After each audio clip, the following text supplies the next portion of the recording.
individual, right, whatever their state in life, needs to be aware at least of the basics of human reproductive physiology. I mean, it is, reproduction is one of the 7 vital functions of every organism, be it human and every organism. So they need to know the basics in order to be able to lead a healthy life, right? Whether they are at a stage of their life and they want to start a family, or whether they maybe want to postpone starting a family, or whether they don't want to start a family, but they want to lead a healthy life, right?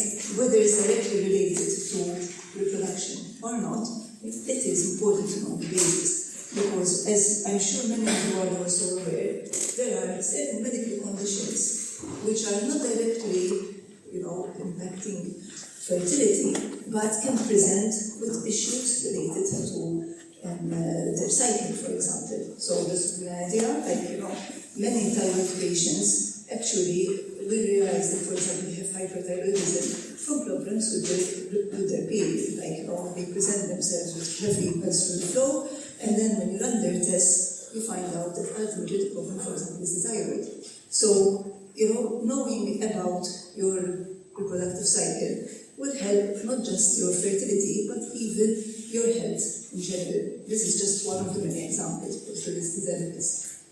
Okay, so as I said, I know you are already very familiar with this, but just to recap a bit, the reason is because I'm then going to move on a little bit to the assisted production. So just to make sure that we all start on the same page, I'm just going to start from basics. In the meantime, I know sometimes I speak fast, so if I'm not clear, just raise your hand and I will repeat. So just, it's very important. Okay, so we're being a gynecologist, I end up focusing a bit more on the female. So, but we'll mention males as well at some point as well. But we have to start a little bit from there. So, as you all know, this one. As you all know, we usually take the cycle as being 28 days. That's what the textbooks say. But as you all know, 28 is actually not everyone has a 28-day cycle. But just for the sake of making it easy, we talk of 28 days. As I'm sure you all know, any cycle between 21 days to 35 days is still considered continuous, as long as it's regular. Of course, when it gets shorter than that or longer than that, and it is a bit irregular, that's when we start suspecting that we have some issues. Anyway, so if we take the textbook case, the classical case of 28 cycle, you know that first we always start counting from the first day of the period. Why? Because that's a bit more objective. You're seeing something, there's the shedding of the blood, and that can take anything between 3 days, 5 days, and some people even 7 days. Then the hormones start kicking in, and the first hormone to kick in is the estrogen. And basically that estrogen is coming from the ovaries, right? So the ovaries are where the eggs are, where the follicles are, and the more follicles there are and the bigger they get, the more they secrete estrogen.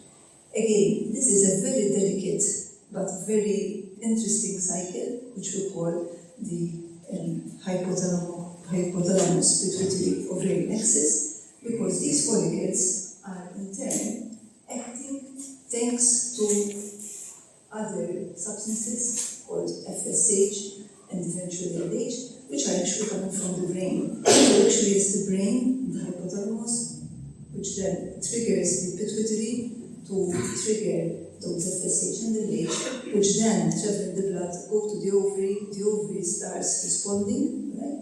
And once it starts responding, it secretes the estrogen, and the estrogen makes the lining of the uterus, what we call the endometrium, proliferate. So that's why we call it proliferative phase. As we start approaching the time for ovulation to happen, so as this follicle, which now we call the graphene follicle, becomes bigger, like a blister, bigger and closer to the outside, or what we call the cortex of the ovary, that blister or that graphene follicle pops, right, and the egg is released. In order for that to happen, another substance called LH, which is also coming from the pituitary in the brain, is there. That LH is very, very important. Well, all the hormones are important, but that LH is very important because I'm going to be referring to it when it comes to natural family planning and how to detect when ovulation is happening, especially in people whose menstrual cycle might not be very, very exactly regular, might be vary by a few days every cycle, and they try to get pregnant, and therefore there are ways of how to detect this LH, because this LH spikes. As soon as it spikes, it makes that blister, that follicle pop, the egg is released, and once the egg is released, you have a window of about 24 hours when someone can get pregnant. I mean, if they're trying to get pregnant, of course, it can be longer than that, but if you're trying to target the time when it's optimal fertility, that's the time that you need to spot. Okay? Now, again, at that point, it's a very important point. So once the egg is released, what remains of the follicle doesn't go to waste. It actually becomes something called corpus luteum, which those of you who are familiar with Latin means the yellow body. Why? Because it takes a bit of a yellowish appearance, which is the ovary here, and this corpus luteum starts secreting another very important hormone called progesterone. This progesterone makes the lining juicier and thicker and more welcoming. So should there be an embryo, which forms because the egg would have met a sperm, that secretory phase endometrium is ready to have implantation. If there is no embryo, or if the embryo doesn't manage to make it, or doesn't, something goes wrong where the embryo doesn't have the effect on the lining, then you get the menstrual phase. So this is shedding, and the lining sheds. It's like, you have a bed and you're removing the sheets after a month and then preparing new sheets, like with a new cycle, just in case in the next cycle there is, the need to welcome an embryo. Alright, then this menstrual phase. Now, the meeting of the sperm and the egg, you all know where it happens. I mean, the egg obviously will be released from the ovary, which you can see over here, right, on both sides. As soon as it is released, it is collected by what we call the fallopian tubes, by the fingers of the fallopian tube, we call it the fimbria of the fallopian tube. In the meantime, if there was intercourse in the preceding days, okay, the sperm would be traveling, of course, from the region of the vagina, cervix, and then out the tube, and then the actual fertilization, the natural, spontaneous conception, would happen in the fallopian tube, also known as oviduct. Okay? And of course, that is designed, to allow the sperm and the egg to meet the embryo. That's where the embryo forms, and then the embryo has about 5 days to 1 week maximum to travel around the fallopian tube in order to reach the cavity of the uterus, which, as mentioned before, would be in the secretory phase, would be, nice and juicy, welcoming, and with a lot of blood and a lot of nutrients, ready to welcome the implanting embryo. Okay? And this is, all know what this is. I mean, it's the egg, right, with the sperm, and we know that approximately during natural conception, we have approximately 40 to 50 sperm who actually manage to make it out of all those millions, which would have traveled along the reproductive system. Only about 30 to 40, or for maximum 50, manage to make it to the egg, and only one will be able to fertilize. Alright, so should there be fertilization? Should now there be the formation of a new individual, like the embryo? Okay, so of course you start off with your period, then you've got your estrogen, which makes the lining proliferative and it builds up the lining. Then you've got your progesterone to make the lining more secretory. But now there is implantation, right? So you've got the embryo who has managed to reach the endometrium. So when that happens, by the way, is thanks to a professor who used to teach me, and I inherited these slides, so he was very tech. And exactly. But it's very effective. It's true, it's what happens. So as soon as the embryo implants, the embryo, of course, is autonomous. I mean, the embryo will have its own cells and its own potential to continue, right, to continue growing.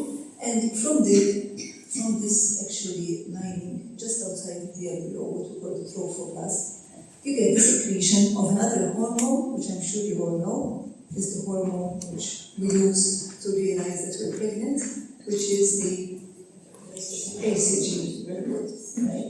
The HCG, right? And the HCG will start being secreted, remember, from the embryo, okay? The HCG will instruct the hypothalamic brain axis of the mother to please keep on secreting the progesterone, to keep that lining in, not to trigger the shedding, right? Not to trigger the menstruation. So that HCG is coming from the embryo. It keeps duplicating, doubling in amount in the first 12 weeks, and then after the first 12 weeks, it still continues to increase, but not that doubling amount. It kind of remains stable, right? And then, of course, it remains there till after the delivery. Okay? So that is the difference which happens during fertilization. And for most people, that's very straightforward. It happens when they plan, sometimes it happens when they're not planning, but it's very straightforward for the majority of us. However, not everyone has it that easy. And that brings me then to the topic of infertility. As you know, over the last 20, 30 years, a lot of developments have happened in the field of fertility, which I will, just explain in brief. Again, I'm sure all of you are quite aware, but again, a refresher will do us no harm. But how, from your experience, how common is infertility? First of all, what is infertility? Like, I get people coming to my clinic, let's say 3 months after getting married, and or after starting to try to get pregnant, and they're panicked because they can't get pregnant. So is that infertility? No. Alright? So, alright, I tell them to calm down, wait a bit. But for how long? Should they wait before then it starts becoming possibly a medical issue, or something which needs something to be done about? How long do you think? Half a year. The age of the woman, yes. So, all right, let's take a 30-year-old. Let's take a 30-year-old. Exactly, 1 year. And you, I think, all agree, right? Maybe if it was, a 40-year-old lady, would you say 1 year? Maybe, yes. Okay, so let's go a little bit to the, let's say, medical definition, the WHO might glossary of definition of infertility. So, infertility is the inability of a sexually active, non-contraceptive. I know it might sound obvious, but it's not obvious to everybody. Again, I've had a couple where the main partner had a vasectomy, and lo and behold, of course, they have fertility. Like, so they, you need to ask. You can't just assume. Okay? And they have to be sexually active as well. And they have to be a heterosexual couple. That is a recent addition, because now, as laws are changing and society is changing, that also, of course, we have two people of the same sex. That is, of course, you can't really call it infertility in that case anyway. Right? So, a heterosexual couple to achieve a pregnancy in 1 year. But, as you rightly said, it depends on the age. But in general, a very blanket statement would be this definition. It is common, it is quoted as being 1 in 7 couples. Of course, if you had to dissect it by age group, right? The older the couple gets, particularly the older the woman gets, but as I said, now you see that even males and age, also is important. But if we take it like, all couples seeking help, we talk of 1 in 7. But the older we get, right, the more common it will become. So if we're looking at a cohort of 25-year-olds, for example, it's unlikely to be 1 in 7 couples. It's probably going to be, less than that. While if you were to take a cohort of 40 to 45-year-olds, that's going to be probably more than 1 in 7. And we also now are talking of primary versus secondary infertility. So would you say, what would be the difference between primary infertility and secondary infertility? So let's say I have a couple and they come and say, I've seen the same couple 2 months after they started trying, I told them, wait a bit, then come and see me, when you feel that we have to start doing something more. And they come maybe 2 years later and they tell me, listen, in the meantime we've had a miscarriage, but we still don't have, our baby, like we still don't have life rate. So would they be primary infertility or secondary infertility in that case, if they had already a miscarriage? The secondary infertility. And it's important to make a distinction because that definition of there that I'm showing is actually for primary infertility, for someone who has never had a positive pregnancy test, effectively. Okay? So if that pregnancy ended up in miscarriage, ended up as a stillbirth, or unfortunately some adverse outcome happened, right? And it was a pregnancy between the same couple, right? Not from the partner, from a different partner, the same couple. Then the definition doesn't count. It's actually secondary infertility. And to be honest, most of what we know so far, right, is on primary infertility. Secondary infertility, we tend to, unfortunately, brush it aside, even though it's there and probably it's commoner than primary infertility. So by secondary infertility, we be someone, for example, to get pregnant the first time, it was very straightforward. So let's say they started off by age 30, they already had their first child. And then maybe now they wanted to have a baby after 3 years, and then 3 years later they wished to try for the second baby. And the second baby never came.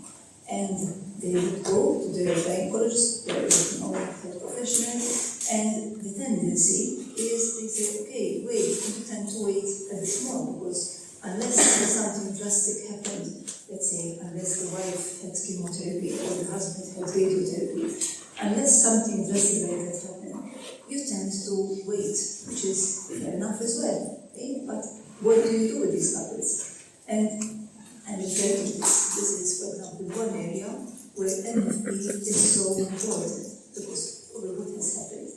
One of the usual reasons is that it's unexplained infertility. But in reality, it's because their life has changed. Although now they're only let's say from 29, they're now 32, both of them.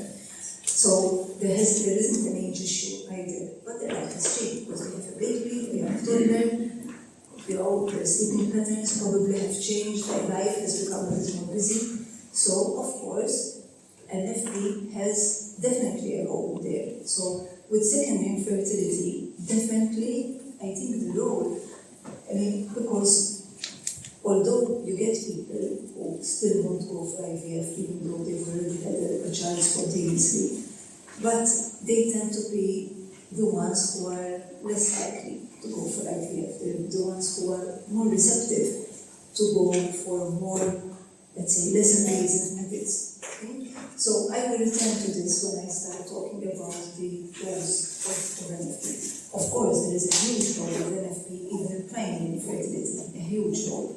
But, I wanted to make you think a bit about the secondary.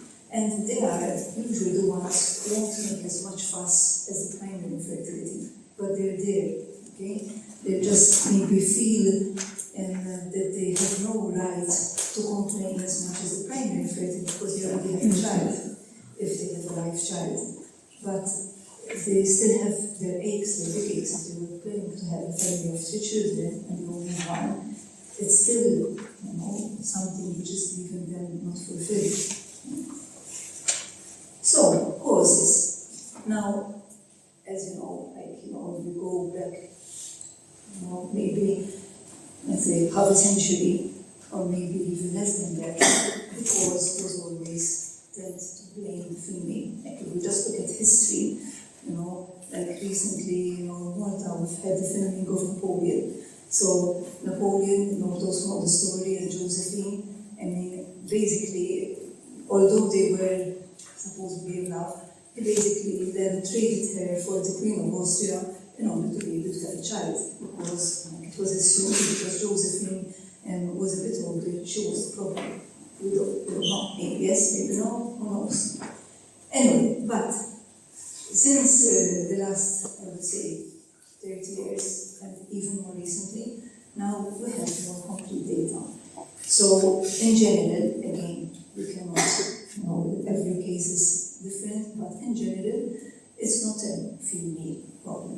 We've got 40%, yes, who have a female factor, so something wrong with the female reproductive system, but equally another 40% creates a male reproductive system problem. Now, you do tend to hear the phrase, it seems like male fertility is increasing. My feeling is that maybe there is some increase in the same way that there is increase in female fertility because of environment, because of stress, but probably there was always, a male factor all along the way. It's just that now we know more because there are more ways of testing. In my opinion, probably the biggest problem is the unexplained. And we usually talk of 20% unexplained infertility, meaning what is unexplained? That with the current techniques and the current knowledge and the current investigations, we don't know what the problem is. And therefore, we have issues on what to offer. And again, having said that, these people with unexplained infertility are the ones who eventually do get pregnant, whether or not you actually intervene in the sense of doing IVF. But you don't have an explanation. And of course, that is the one probably where the the couple tends to suffer more, because they don't know what they're dealing with, and you try to calm down, etc. But it's a fact. And my feeling is that it might actually be a bit more than that. But this is, again, what the statistics, what is quoted in the scientific literature. Alright, so let's now take you to a bit of a refresher on IVF, right? Which I'm sure you're all aware of and know, but just a bit of a refresher. So, as you know, in 1978, there was the first known baby who was born out of IVF. It wasn't the first attempt. The same team, and I'll show you pictures, the same team, there was a gynecologist from a small place called Oldham in the UK, very close to Manchester, and together with a biologist who was actually a zoologist, but who had been doing IVF and artificial insemination on animals, but they got together as Patrick Steptoe and the Bob Edwards, exactly. So they got together, and there was a patient of Patrick Steptoe, who was the gynecologist, who actually very recall that she was a nurse, and she had severe endometriosis. She had literally a frozen pelvis, severe endometriosis, and she couldn't get pregnant. So she, was willing to be like the first one to be experimented on, let's say that. And they did do the first IVF, and that was actually sometime 1976, so that's around the time that I was born, but it failed. It actually ended up as an ectopic, right? So nothing failed. So they did get an embryo, but the embryo got stuck in the tubes, and which is something which tends to happen in endometriosis patients. Endometriosis, it's when the lining, instead of being shed completely out, it kind of gets this backflow of blood within the abdomen. So everything gets stuck together. There are a lot of what we call adhesions, a lot of scarring on the inside of the abdomen, And in 1976, when they did the first IVF, then that was an ectopic pregnancy. So, of course, we don't know much about that, but we know that Leslie, who was the patient, she had an ectopic. Then they gave up, they kind of left it, they said, okay, let's wait, we don't want to get involved in this. But 2 years later, the same patient, she was ready to go for it again. And she actually then got pregnant. And that's where Louise Brown was born. Okay, so July 1976.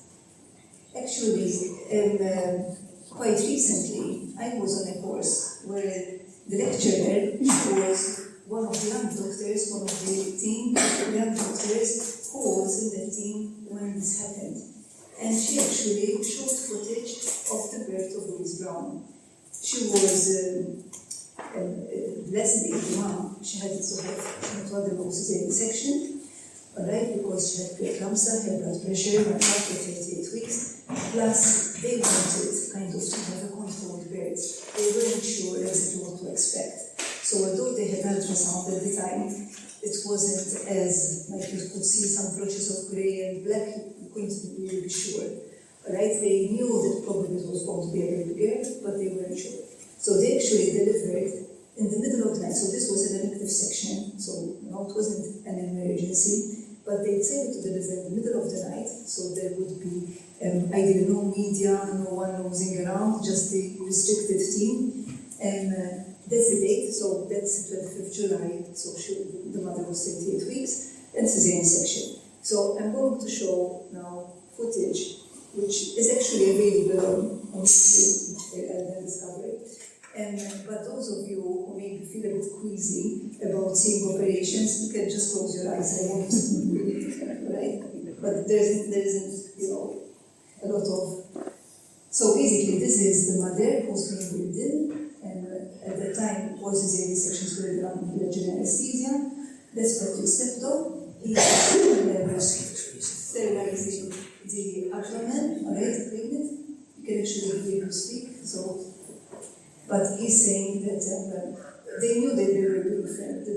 So he's saying this is Leslie Brown, she's 38 weeks, and we're doing the cesarean section because of preeclampsia. But it wasn't severe preeclampsia. It was more of an excuse to do the cesarean section. Right, they're draping her, that's what we do even nowadays, whenever someone's undergoing an operation. Now we use disposable, but at the time they were not. And they're going to do the cesarean. The baby will come out very quickly. So that's the baby coming out. Okay, that's Louise Brown. At the time, it was also fashionable to suck the babies out as soon as they come out. We don't do that anymore. And they're very relieved that the baby looks normal. Alright, they're going to get the first cry. And you hear someone saying, baby, it's 20 seconds, they're waiting, they're doing the parameters, we get another baby, but of course in this case it was even more, and especially he's very relieved, as you can see, that's the steps up. And soon you're going to see the rest of the team coming in, Dr. Bobert, who was the biologist. There's the photo which shows them on the baby the very next day. Very relieved. Alright, everyone, felt very, and they're taking the weight. We do that with every baby. And now, this is for Edwards and Jean Purdy, who was actually the nurse who put Bob Edwards and Patrick Steptoe together and formed the team. Right? And this is a photo which then also made a lot of news. And that's it. Okay? Now, of course, there is a role for IVF, of course, and there are patients, it is a medical tool which some people need. And when they started off, of course, you can imagine there was a lot of controversy The Americans actually were the ones who did a lot of controversy at the point. And remember, this wasn't Oxford or Cambridge or London. This was a small, tiny hospital, from to people who were at the time unknown. And there were a lot of conspiracy theories and a lot of also direct, let's say, saying that what they're doing is not right. But the intention at the time was to help those who really had a problem.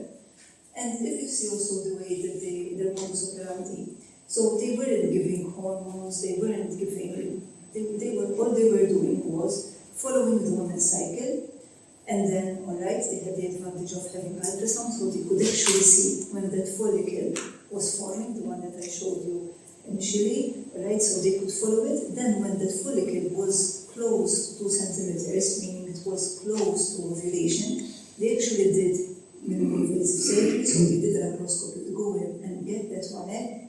That one egg would be met with the sperm of the husband, and then the embryo would be placed. Now, at the time, the embryo was also placed laparoscopically in the tube, which explains why there was also a bit of increased risk of ectopic pregnancies.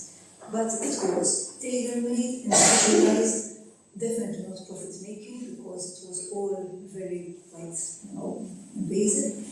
But soon, it became, soon after, you would say, definitely less than a decade, it turned into a business. That is the problem, that it turned into a business. And, you cannot put everyone in the same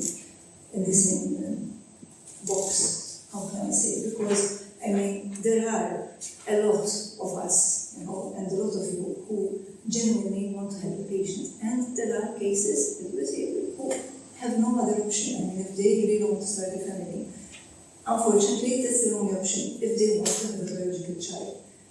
But again, of course, we can argue that there are so many other options, like adoption or fostering, but, if that person really wants their own child, for some people, that's the only option that you have to offer. And unless, they are ready to go for other options. But unfortunately, it is that, in the last decades, it has turned into an industry. And of course, it does generate a lot of money. It is expensive, the medications which have developed, the techniques, the instrumentation. The concept of people thinking that, you just do IVF and you have your baby when you want it, how you want it, the way you want it, which is not true, ultimately, because it doesn't happen like that, as we'll see. So, anyway, if we move on, I'll just give you a little bit the local experience in Malta about IVF and then how it's linked to MFP. So in Malta, IVF has been done, I would say, for almost 100 years, but there was no law up till 10 years ago, 11 years ago now. Right? So initially it was done mainly in private hospitals, or people used to go abroad, right? And there was very limited knowledge because it wasn't illegal, but there was no law. Okay? And then it was realized that, things which were not regulated were not in the interest of patients, because we were getting people getting pregnant with quadruplets, and at one point even having a number of quadruplets being born prematurely and then having issues with the NPICU, with the intensive care unit. So a decision was made to actually start working towards having a law.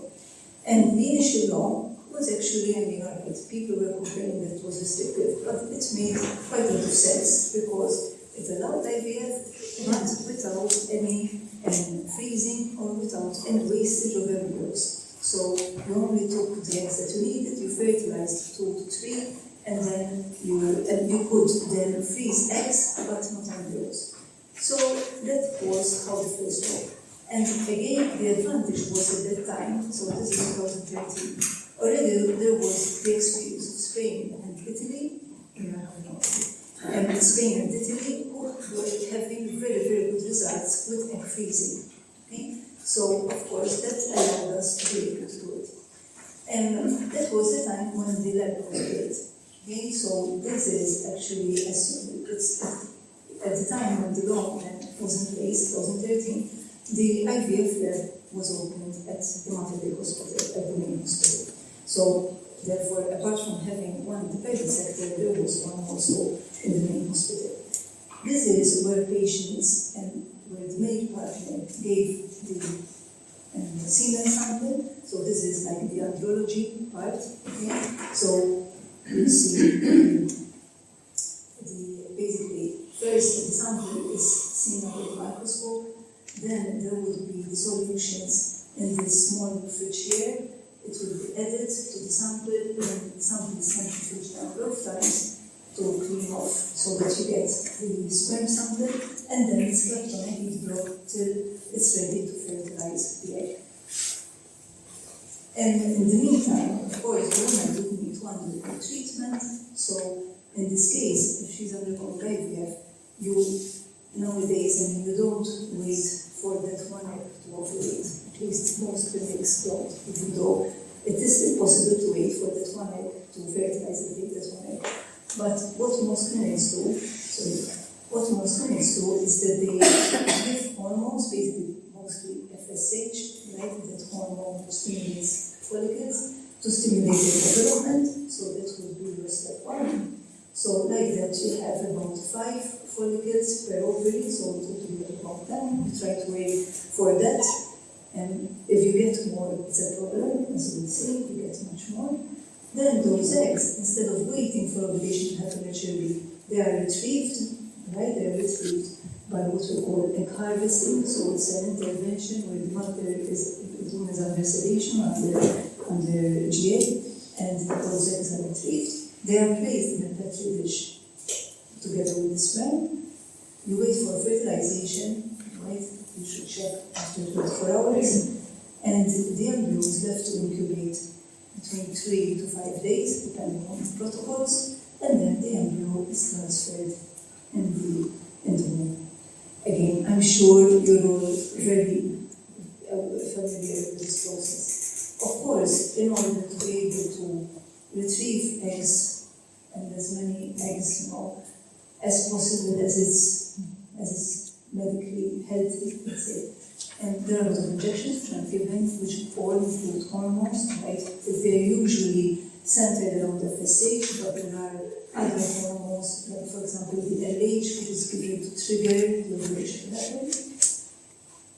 And again, there has been a lot of, first they were using the hormones, they were using the woman's natural hormones, then they were using animal-derived hormones, then they were using artificial, hormones which are made in the lab. And now you have generics and you have a whole plethora of hormones which are used. And of course, for the egg retrieval, as I said, it does involve anesthesia or at least sedation. This is, again, the Mater Dei lab, so the andrology would have been here, then you enter, this would be the clean room, like the cleanest room, where it would be adjacent to the theater, it's a bit adjacent to the theater, it would be here, this is where the eggs would be picked up, brought over here, and then this is where they're checked, and then in this laboratory over here, it's where the eggs and the sperm are met. And then they go the incubator over here, there are a number of incubators over here, and where they are left to incubate.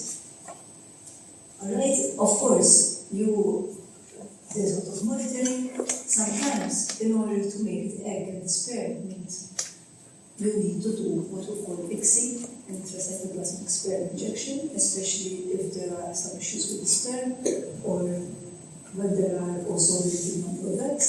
This is what we're seeing here is a micromanipulator. Okay? Just an example of. And this is what you actually hope for, that the one cell embryo starts dividing into 2 and 4 and 8, 16, 32 until the embryo forms the blastocyst. Okay?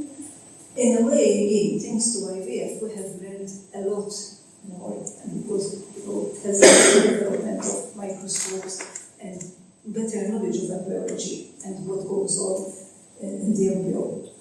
And of course, the embryo then is transferred.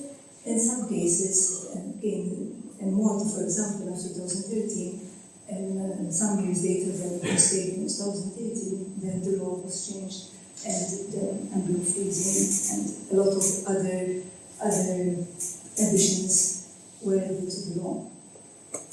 Alright, and ultimately this is what everyone hopes for, that there would be the appearance of fetus, and you have a positive pregnancy test. The earliest that you can know whether conception is actually happening, whether implantation is actually happening, is about 12 days after the embryo transfer, which is approximately 2 weeks, more or less, after the pickup, and after it's 2 weeks, more or less, like in the normal cycle. Okay, here, as I said, we have learned more about how the embryo develops. So this is something called time lapse, like a special incubator which has a camera attached to it, and like that you can actually speed it up kind of and see actually the growth of the embryo. So when it comes to embryology, it has helped us learn more about what happens. So you start out with the one-cell embryo, then you start out with the cell division. Then we're soon going to see the second cell division, where you have the 4-cell embryo, and then soon we're going to see the 8-cell division, the third cell division, 8, from 8, 16, and soon 32. So that's getting close now to the 4th, 5th day, but by 5th day you get already the embryo forming the future placenta, which is the trophoblast, and the embryoblast, which is like the embryo, the fetus itself. So what we call the blastocyst. Definitely by then you need to transfer the embryo, because from here onwards, the embryo, this is where the embryo would have started secreting the HCG and would need to be in contact with the endometrium. Alright, as I said, in 1985, so 1978 was when Louis Brown was born. And 1985 in Belgium, that's where the first ICSI was born, so the intracephaly sperm injection, meaning that the sperm was injected in the egg, right? And it was actually a male, baby boy, and there was as well a lot of apprehension about the fact that you are injecting the sperm in the egg, but here you can see the procedure, you can see the tiny sperm, really tiny here in this syringe, right? And under that microscope, so this is under a microscope, this sperm is going to be injected in the egg. It started off as being done mainly for cases where there was infertility, there was reduced number of sperm. Nowadays, in a number of clinics and number of centers, it is done as the first choice anyway, right? Even though it might not always be needed. So it has become kind of quicker, faster. Okay, so that is ICSI. That, of course, started leading to an excess of embryos, and of course, embryos started to be frozen. So the sperm freezing has been around for a very long time. So sperm being a smaller cell, it's easier to freeze, and even before this was done for humans in the field of agriculture and the farm industry, that has been in place for much longer. So sperm freezing has been around for a long time. And egg freezing, then that was followed by embryo freezing, which not every country was allowed. So in our case, in 2018, it was not allowed, but 2018 it was allowed. The egg freezing was a bit of an issue because the egg cell is a bit bigger. So you can't use the same technique really as you do for the sperm freezing, because when you freeze and you thaw, you get a lot of crystal formation which disrupt the egg. However, as I said, now over 15 years ago, probably even more, the experience in Spain and in Italy, they were the ones who were very avant-garde with developing new techniques on how to freeze the egg. And in fact, nowadays, the way that the eggs are frozen, even the embryos, is how they're frozen, because there is supposedly less damage. I'm not saying no damage, but supposedly there is less damage. Alright, so this is, again, if you look at our law, this is the latest addition to what is allowed. I mean, already other countries were allowing implementation of birth notice. There are other countries who don't allow it. In Malta, quite recently, I would say the last couple of years, pre-implementation diagnosis, I mean, except for 9 different conditions, is allowed, even though it's not done yet, because people are still being trained, but it's allowed. And what it involves is taking a biopsy from the embryo, having, doing the genetics on that embryo, and then deciding whether that embryo has a particular condition or not. Of course, there are a lot of issues around that, and that's why, till now, even more, it's allowed only for 9 specific conditions. So, it's a lengthy process, you need a special license, and it's not general for background, even in general, in order to be able to be 100% sure about the long-term implications of it. And it will take some time, I think, before we know the long-term implications of that. This is incidentally a training video, brain practitioners development, so although it's actually a training video of how PGD is done.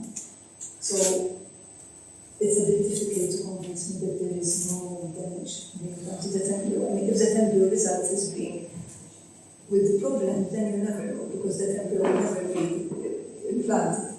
But to know, and that's laser, by the way, that's laser to cut off the cells from the rest of the embryo. And supposedly that sample is only from the trophoblast, which again is a bit of a question mark, but is it really representative of the embryo in the first place? So finally, take out the biopsy. Okay, remember it's a training video. Okay, so IVF itself also has its own risk, and probably one of the more well-known risks, real risks that you can't, I mean, you try to predict it, but you can't till you have the patient being treated, is ovarian hallucination syndrome, OHSS, which is a life-threatening condition, people are about to, and that's when, instead of, aiming, you try to aim to have 5 eggs per ovary, but instead, it's like a reaction where the ovaries, they hyperstimulate. So instead of having 5 follicles, you get about 20 per egg. So imagine, when you get your period and you get your mid-cycle pain with 1 egg, let alone having 40 eggs trying to ovulate at the same time. It's a very stressful, medically stressful condition, because there would also be a lot of edema in the abdomen, and even possibly even edema in the lungs, right? So that's why patients need to end up in anti-ovary when this happens. And there is a condition called polycystic ovaries, which is very common, and people with polycystic ovaries tend to have a bit of a bigger predisposition to this, but not only. So you could have someone with unexplained infertility and still will get hyperstimulation. Alright, so we're coming close to conclusion. So all this build up to come to this. So what is the role of natural family planning in infertility? When we have all these fancy tools, all this gadgetry, all this pharma industry, all this accessibility, is there a role? And of course the answer is yes. Because it is always the first step. And although, yes, when the patients come in, they are anxious, they are vulnerable, they would most of the time do whatever you tell them. Like if you tell them that they have to stay head down for a whole year, they will stay because they are so workful, they are so wanting to do anything to have their baby. But it is always the first step, and it is something basic which everyone should know. It might sound like a hard step because they have to wait and have to understand, and both of them have to be on board together. But it's definitely the first step. It might eventually have to lead to other steps, but definitely the start. So, what are the pros? Of course, there are all the pros, which we take them for granted. We think that the patients know, but they don't know, and we need to keep reminding ourselves as healthcare professionals and as people who are there to advise patients that those are free, it's easy to use, there are no side effects, you're not injecting anything, it's personalized, like you work with your own body, and it's actually the couple are working with their own bodies. And it helps diagnose abnormalities. So if from your timing of the cycle, I'm sure you all are very aware of it, that you realize that there is some irregularity in the cycle, right? Then of course that's when you speak up. That's when you then try to see what the problem is. And it might be directly related to the blood system. It might be something from outside, like the thyroid, for example, or obesity, or the work-life balance. Something which is disrupting, maybe the way the hours of work. Maybe shifts, which might be. Right? So the cause, actually, I tried to wreck my brain to see what the cause there are. I said, you need to sit down and explain to the couple. You need to spend time, but you anyway have to spend time. If they were to undergo IVF, of course, you write your prescription, but the couple still needs to spend time. In this case, you are spending time with the couple to explain, right? And like very basics, but you explain. And whichever their background is, they might be professionals, medical professionals, but maybe they've done the reproduction like 20 years ago, or maybe they didn't and bother much at the time.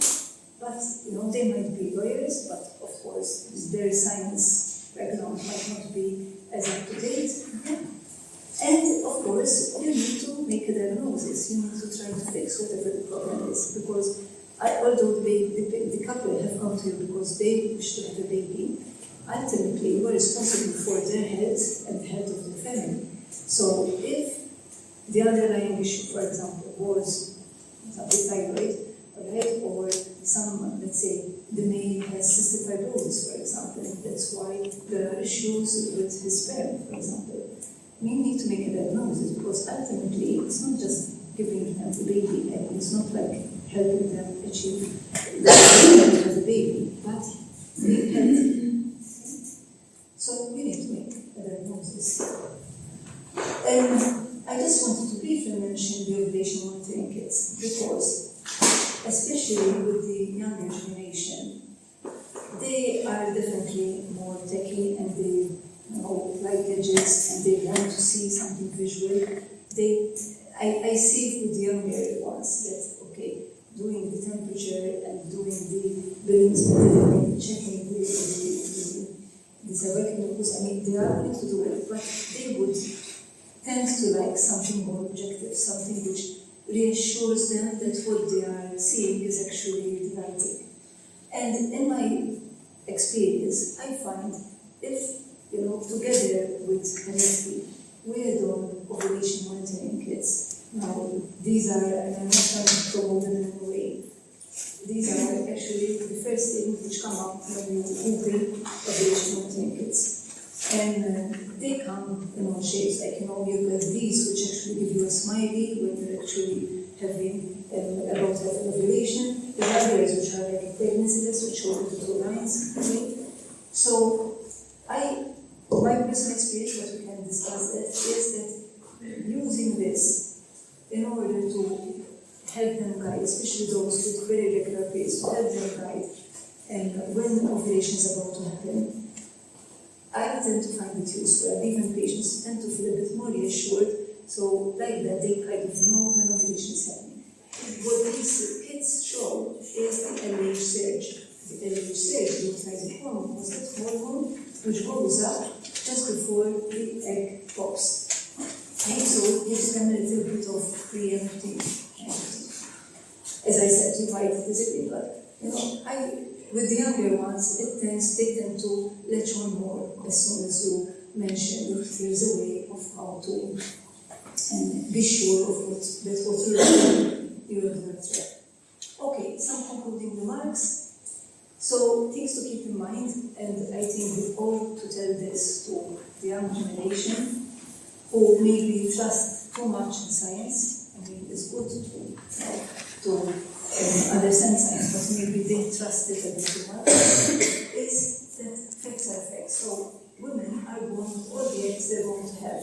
So unlike men who at puberty have the potential puberty numbers to keep producing sperm, in women you're born with your set of eggs, which actually are there from the time that you are 4 months in utero. So by the time you're born, already your reserve of eggs is there.